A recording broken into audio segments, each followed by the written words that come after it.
recognize that, you're welcome here. Make yourself at home.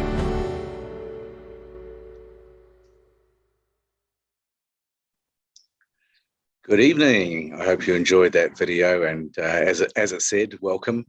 My name is Scott Matheson, and I'm here in Auckland, New Zealand, with this live webinar around how you can move to New Zealand, how you can migrate to New Zealand. It is a beautiful autumn morning here, 9 a.m. We've got speakers in New Zealand and we've got speakers in the UK. So before we go into any detail, I'll introduce you to our speakers. First, in New Zealand, our Head of Immigration, Licensed Immigration Advisor, Zinni Cheng. If you could just introduce yourself, please, Zinni. Hi, everyone. Welcome to this webinar. Great to have you here. My name is Zinni, and I'm a Licensed Immigration Advisor.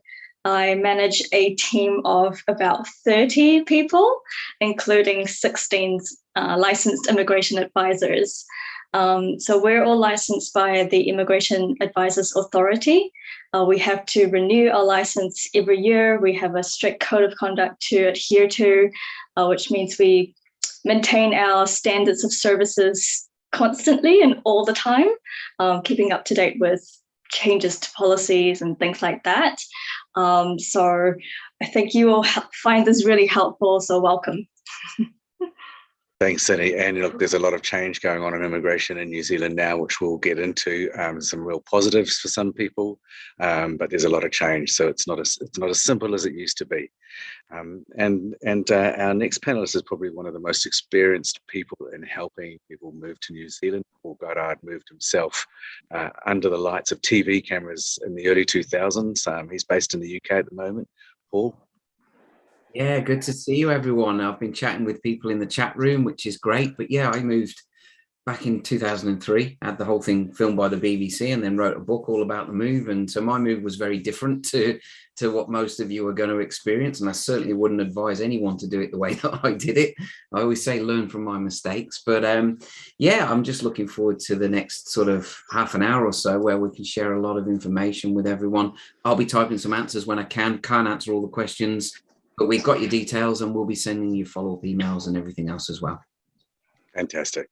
Yeah. And look, would like to emphasize that if you can put questions in there, we'll do our very best to answer it. This is an extremely big webinar. There's literally hundreds of people on here today. So New Zealand has become quite popular. Well, in our mind, it's always popular, of course, but it is a very popular migration destination at the moment. My name, as I said, is Scott Matheson, and has been helping people move to New Zealand for over 20 years now. Our history is that we used to run very large expos in the UK, South Africa, Canada, and we would bring employers up to those destinations to hire skilled people who wanted to move to New Zealand. And nowadays, expos aren't really the go. I mean, it's environmentally not that friendly having 300 people fly up, but also it's just a lot easier to conduct business over this Zoom and tailor-make every sort of unique migration journey for that individual. So essentially, we're immigration consultants. That's where we come from. We're here to help.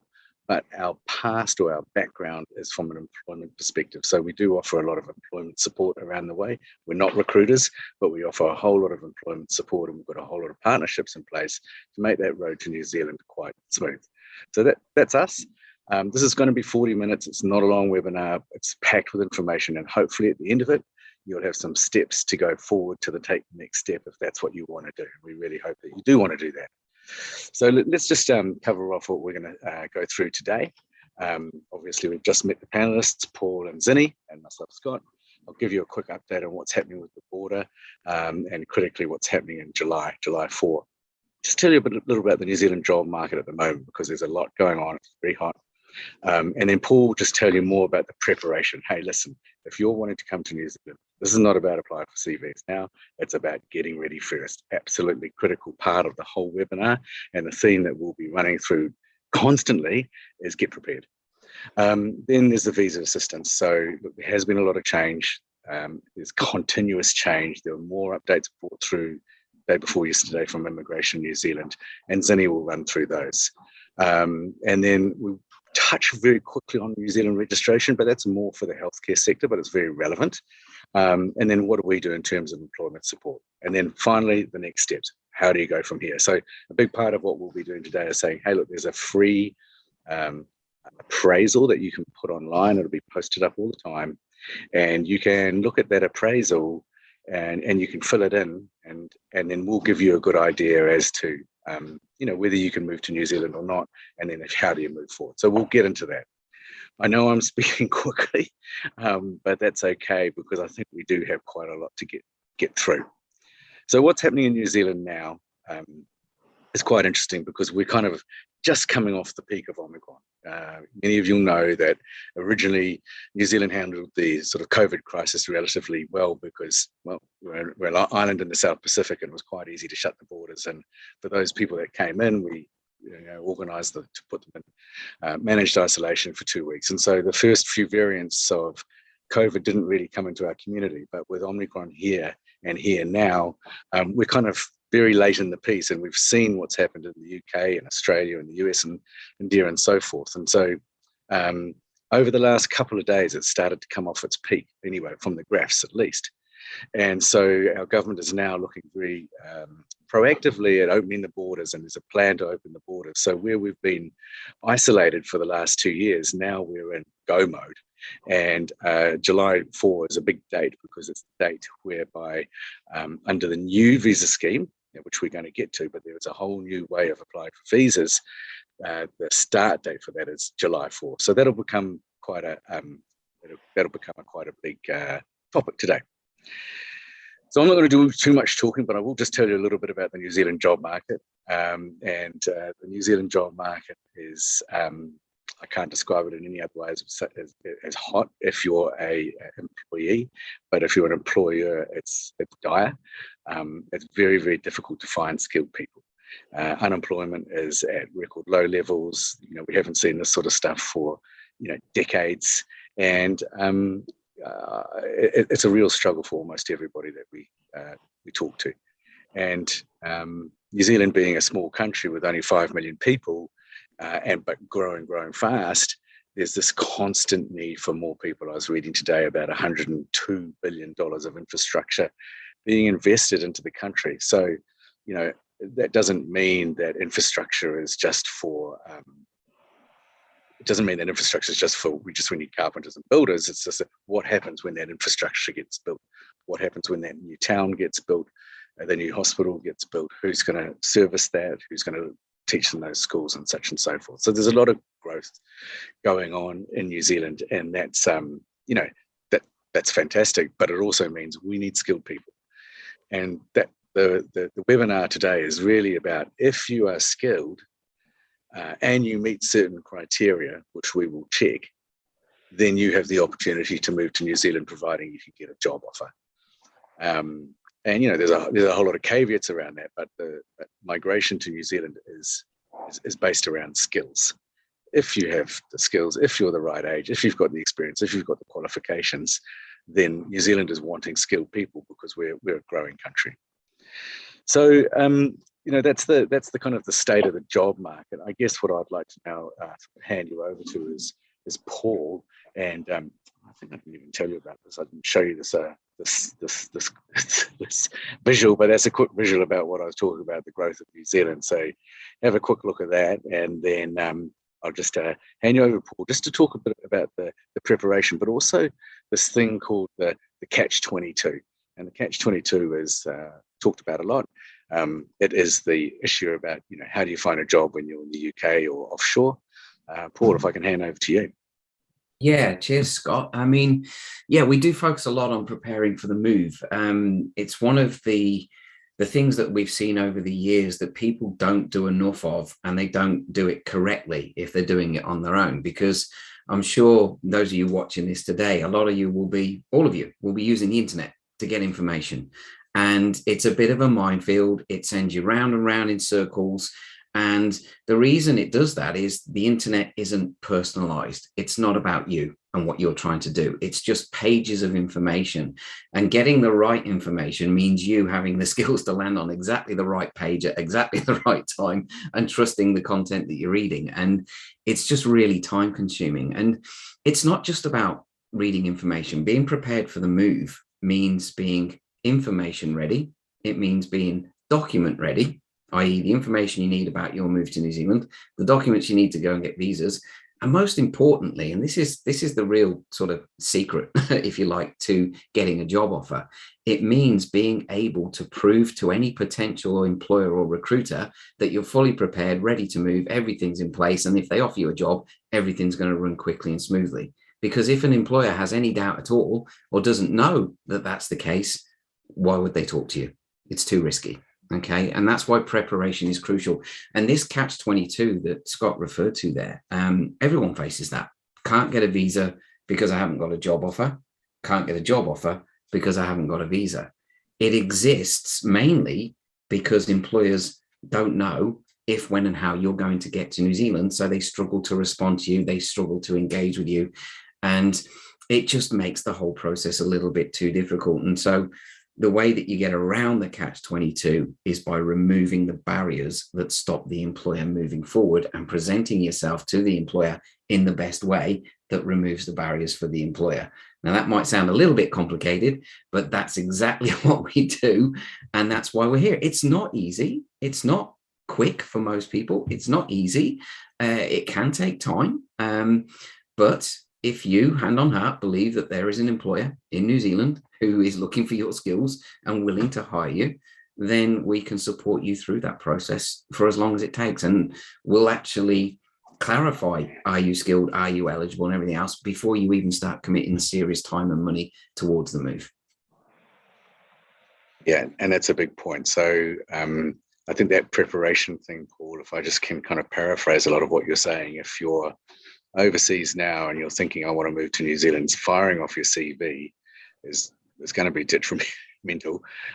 What employers want to know is that you're ready, and they want to see that proof, really, because they're under pressure and they need people now as well. So you want to be as close to the gate as you possibly can, so that when you do apply, you can move.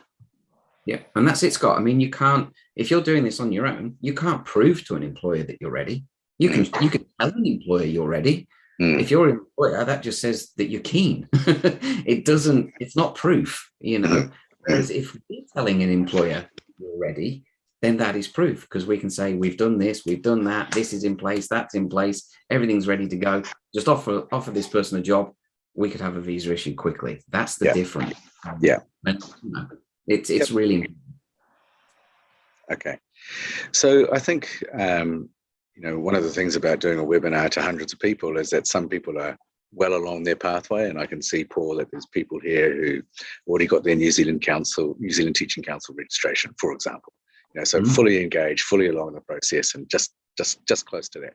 But there'll be other people that this is their first time they've thought about it. So, look, Zinni, from a visa perspective, do you just want to please explain how the visa process works, and in particular the fact that on July 4th we've got this massive change and you need to be with an accredited employer? And we don't want to make this complex, but unfortunately, guys, we are in the midst of a seismic change in the way that immigration in New Zealand operates and the policy that it has around it. So Zinni, I'll hand it over to you to simplify this complexity.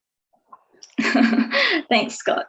I think the challenge at the moment is we're in this massive transition period, not just in terms of the borders having been closed for 2 years and now it's gradually opening, but also in terms of the immigration policies as well. So we've had the border exemption policies, we have the essential skills work visa policies, but that is being phased out. And like Scott mentioned, the new accredited employer work visa is coming in from July onwards. So amidst all of these changes, there's a lot of options available, and depending on what jobs you apply for, whether you do secure a job between now and July, what your salaries are and things like that, your pathway might be different. So in terms of the visa process, the first thing that we start off with is we do an assessment for you, and we will talk to you more about it further down the line, and it's called the My Visa Path. So this is the first step. So you provide us with the information about yourself, if you have kids, if you have a partner, what job you're in, what age you're in, whether you already have registration or not. Then we provide a report for you, and we explain, okay, these are your options for a work visa, or actually you might be eligible for border exemption, so you could come through quicker. And we also do a points assessment for your residence application. To throw another thing into the mix, there is also a one-off residence visa category that was introduced last year. So this is time limited. It's only available until 31st of July this year for people that are in New Zealand. So if you are able to, we will also let you know that, yeah, you're eligible for this visa, so you need to get in before July. But if you're not eligible, then we will do the points assessment for this SMC residence category. So there's a lot. Sorry, just to interrupt you there. I just put up a slide there, which is about the critical health workers. There will be some people here in the health sector. There is the opportunity, especially if they are registered, right, that if they can come here before July 31st, they could get that residency. Do you just want to quickly explain that? And because I think that's quite critical as well. I'll just put that slide up again for anybody who's in the health sector. Sorry to interrupt there. All good. This is related to people that could come in through the border exemption pathway. So just a brief background about border exemption. Because New Zealand borders have been closed for about 2 years, anyone that wants to come in has to go through this border exemption process. And this is largely job-based, particularly for the critical health workers and some other critical workers as well. So critical health workers, if you have a job, if you have a registration, if your job requires it, for example, if you're a nurse, then you could come in on this critical purpose visa. And if you do so between now and 31st of July, then you have this opportunity to apply for that one-off residence visa. So that's the critical health. If you're not a nurse, you're not a health worker, there is also a pathway for you for the other critical workers, but there is a minimum threshold in terms of the salary. But if you are able to secure a job that meets that requirement, or it's a job in a government-approved project, then you could also have this opportunity for this one-off residence. So what is that salary threshold, Zinni? Yeah, so the salary threshold for the other critical worker, it's about it's $40.50 per hour, New Zealand dollars, which equates to about 85,000 per annum. Okay, so can you just explain that again? If people are earning 40 or offered a job for $40.50 per hour, which is about 80 something K, New Zealand dollars, what exactly can they do now? So if you're offered a job that meets that salary requirement, you could apply through the border exemption pathway for a critical purpose visa. The visa that you get is up to 12 months of validity, and you could also have a chance to apply for that one-off residence visa before the 31st of July. Okay. So, yeah, that's interesting. Yeah. So lots of different options available depending on where you're at and depending on your job. So everyone is so different. So the best thing to start off with doing is do a My Visa Path assessment with us, and we will tell you exactly what your pathway is. Yeah, that's a good point. Now, what that kind of means, people, is we produce a report. I'll try and bring this up on screen here so you can see what this means. Is that it's quite a detailed report, about 6 or 7 pages long, really getting into the detail of who you are and what you do and your experience, your qualifications. Maybe Zinni, you're better to talk through because it's your team that creates these reports, and they're extremely detailed reports. There's a lot of writing there, which is not really helpful for everybody, but just really wanted people to understand that it's quite a chunky report, and it's the whole, I guess, it is the document for your migration. It tells you how to do this, isn't it? It's a how-to. Yep, yep. I think the name suggests it. So it's a My Visa Path. So what is your visa path to New Zealand? And depending on your goals. So some people, I think a lot of people here are aiming for residence, but some people might just want to come here for a temporary basis. So the first step really is, I can see we put the link up on for the free appraisal. So basically you go through the link, and there is a My Visa Path form that you could fill in. It's just for a small amount of about, I think it's 299 NZD. And you fill in with your information, your age, if you have a partner, if you have kids, how old are your kids, what are your work experience, qualifications, and then you also provide us with your CV. And our licensed immigration advisor here in Auckland, we will look at the information that you have provided, and we will come up with a pathway for you. So the first step is to look at your temporary visa options.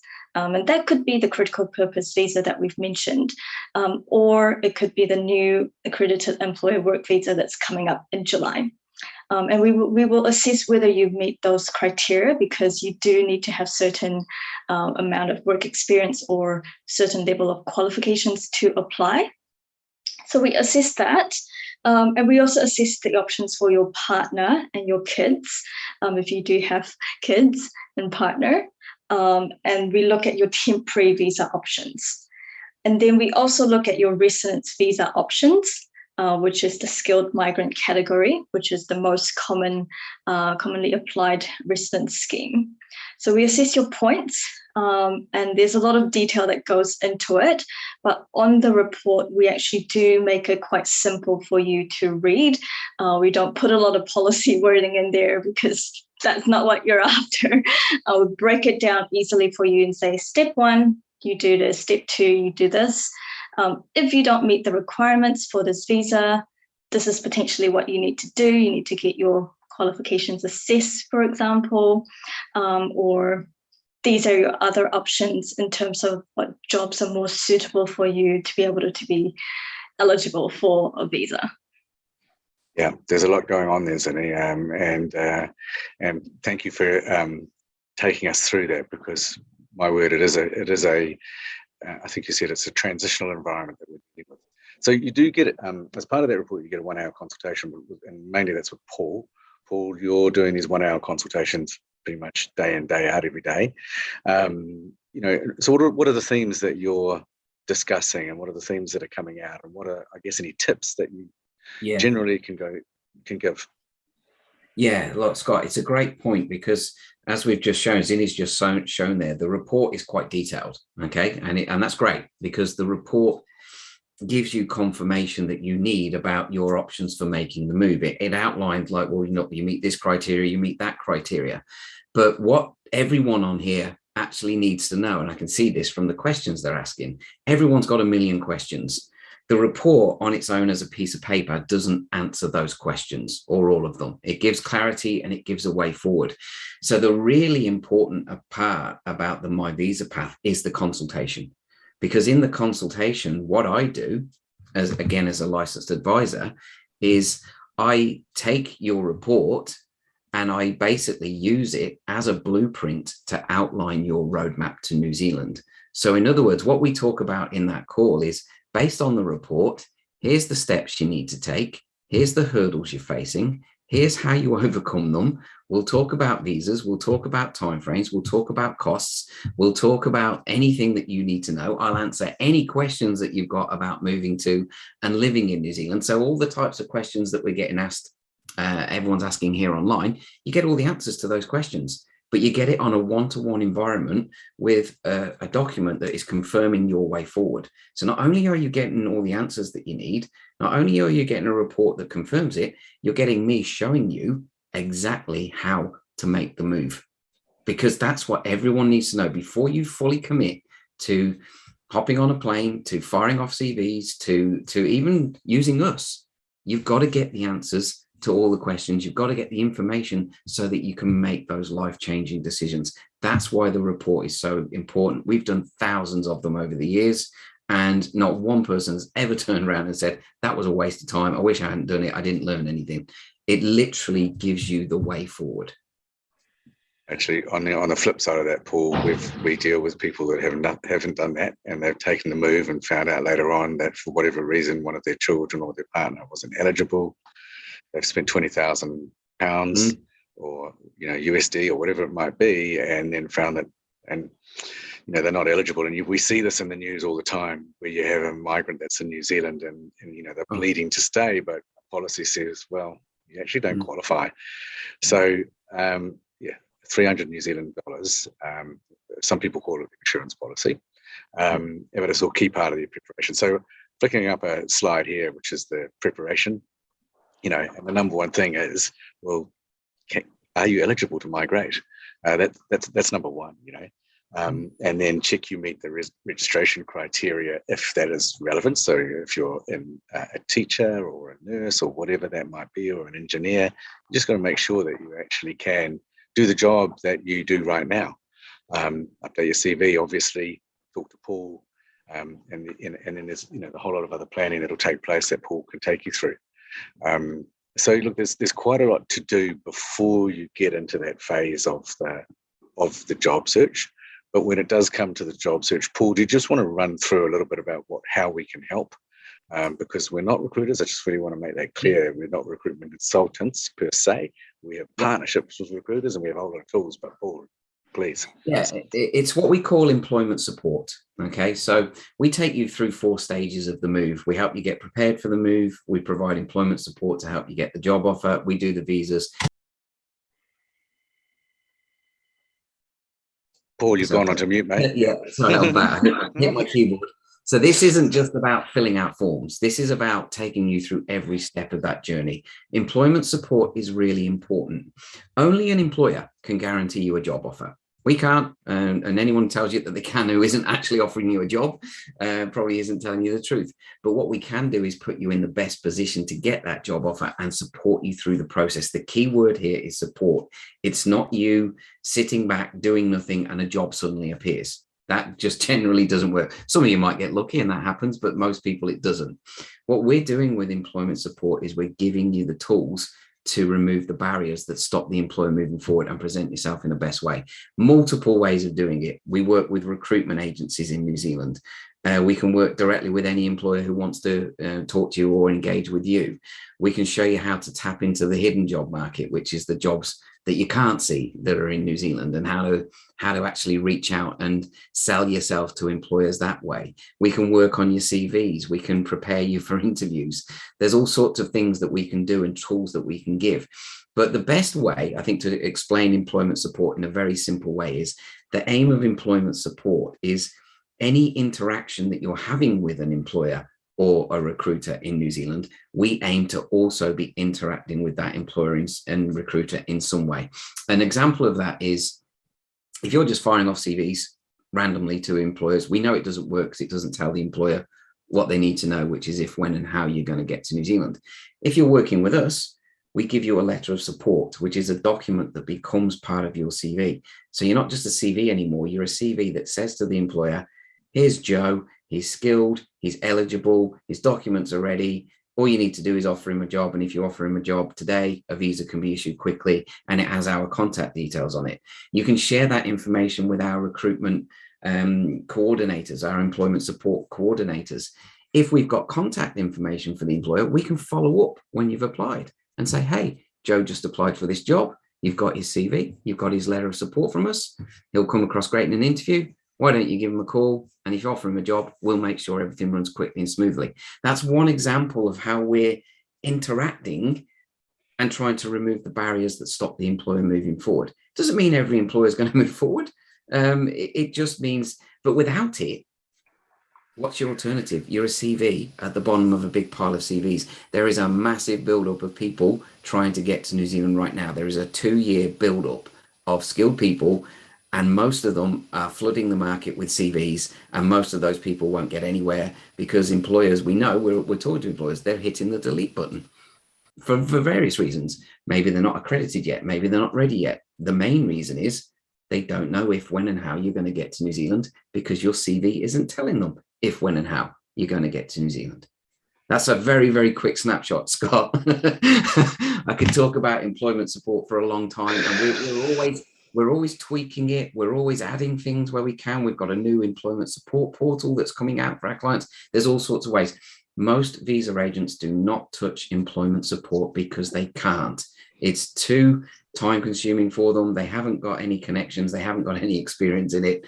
That's why they're called visa agents. Most of the time they do visas. Working In's background is helping New Zealand employers find skilled people from overseas. And that's a big point of difference. And can I just add there? Sorry. No, you got to talk about accredited employers, are you? Yeah. Because at the moment, with the policies changing and the new accredited employer work visa coming up, employers themselves don't know what they're doing. They're not immigration experts themselves, but with the new policy coming up, they need to be accredited with Immigration New Zealand. So what is happening right now for the people that are currently in process with us? They find a job and then they say, hi Zinni, I found a job with this employer. What do I do next? And then we talk to the employer and say, hey, do you know that you need to be accredited to be able to then move ahead with this visa application and this job offer? And a lot of the times they had no idea. And with the upcoming changes, they need to be accredited. So we're on the other side of the fence. We also offer that assistance to employers to help them get accredited so that they can move on to the next stage and you could apply for that visa. So it goes hand in hand. So assisting yourself as the employer and the candidate, and also assisting with the employers with what they need to do and the compliance that they're needing to go through. Okay. Zinni, I'm going to double down on this because it is such a big deal, isn't it? That and this has never happened before. So Immigration New Zealand, about a year and a half ago, brought out this announcement that from July this year, every employer that employs a migrant or employs anybody on a visa must now be accredited. And that is a new thing. There was accreditation in the past, but it's different. So that means if you're applying for a job, you really want to be assured that that employer is accredited or is going to get accredited. The thing is that applications don't open until mid-May. So we're completely in this transitory period. Most good employers will get accreditation. The health boards are going to get accreditation. The big corporates are going to get accreditation. But often some of these smaller companies, they don't even realize that they may have, made some mistakes perhaps that could impact their accreditation. So we help employers with their accreditation. That's probably the major thing that we do to make sure that they get their accreditation and they are eligible for employing migrants like yourselves. So it's a really, really important point that you have to be aware of, because if the employer that's offering you a job doesn't get accreditation or is not eligible for accreditation, then you're not going to get your visa. So, our team over here, when you're applying for a job and there's this letter support, or we're introducing you through to our recruitment partners, we're also talking to the employers at the same time about getting their accreditation done. So there's two things going on. The employer has a lot more responsibility now. Accreditation is going to be good. It's designed to reduce exploitation. So it's a really, really good system, but it's just starting now. So thanks, Zinni, for bringing that up. So look, I think I just really talk about the next steps. I mean, we've talked about it, that eligibility assessment, and I realize that we've only got 40 minutes, but I'll chuck up this slide here. And so, Paul, do you just want to run through the next steps, the free appraisal and 15-minute consultation again? You're on mute, buddy. Everybody was jumping online there saying, how do I get a consultation? How do I get a consultation?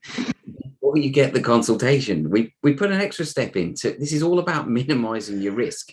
So before you even spend that $300 New Zealand dollars, we want to check things further first. There's a lot of people on here saying, am I eligible? Am I eligible? Am I eligible? Can you help?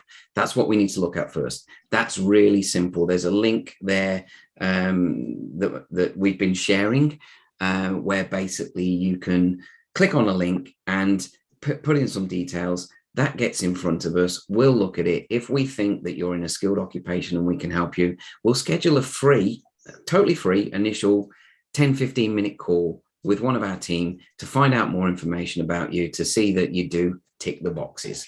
And then what will happen is, if that goes well, we'll invite you to go and get the full paid consultation. So we'll send you a link to the full consultation. You can do that as well. So it's literally, first step is a free initial call. If you want to do that, there's a link there that we're sharing. We will send it all out to you as well. Click that link, give us your details, fill it in on our site. We'll check it out for you. Then we'll invite you to a full consultation if we can help you. Yeah. We're not here to take the money from people until we know that we think that you've got a chance. Essentially, bottom line, it's not what we're about. So I'm just going to flick through some photos of New Zealand, just to give you guys an idea of what life is like down here. This will take a minute, but this is a camping spot. I personally go camping with my family every year. Similar kind of situation to this. There's some, everybody has photos online. You can see photos online. This is a very popular beach in New Zealand. So, not dissimilar to a lot of beaches, except most have fewer people than that. It looks pretty busy to me. It's a bit of a tourist hotspot. New Zealand has good winters and a lot of skiing. And so, certainly I go skiing, and a lot of people I know go skiing. It's 3.5-4 hours from Auckland by drive. One thing that we're really proud of is our cuisine. We're in the bottom of the South Pacific. We're surrounded by water. Sea life's immense, and we've got this highly, very large multicultural community. Lots of Asian fusion food, and really good, dining. So there's a lot going down here.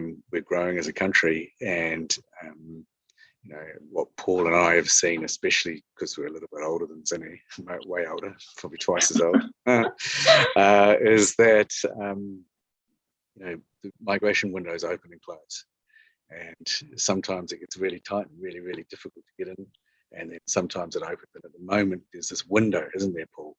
And, it's because of COVID. It's because people weren't coming in for 2 years. And then we've got this ridiculous skill shortage. I posted that before about the 3.5% unemployment. Everybody's desperate. And of course, skills are linked to immigration. So, probably the biggest message today is start now. Take your first step. And that's my message. Take that free assessment. At least it's a step. It's a step forward. And at least And then, every journey has 1,000 steps, but you've got to take the first one. So that's my view on it. We're coming up to a minute to close. Zinni, got any last words? Yeah, I think absolutely preparation is key.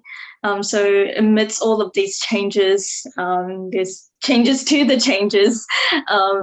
If you are prepared, then you are prepared for these changes, and you are ahead of the game. And Mr. Goddard? Yeah, I think just doubling down on what you said there, Scott.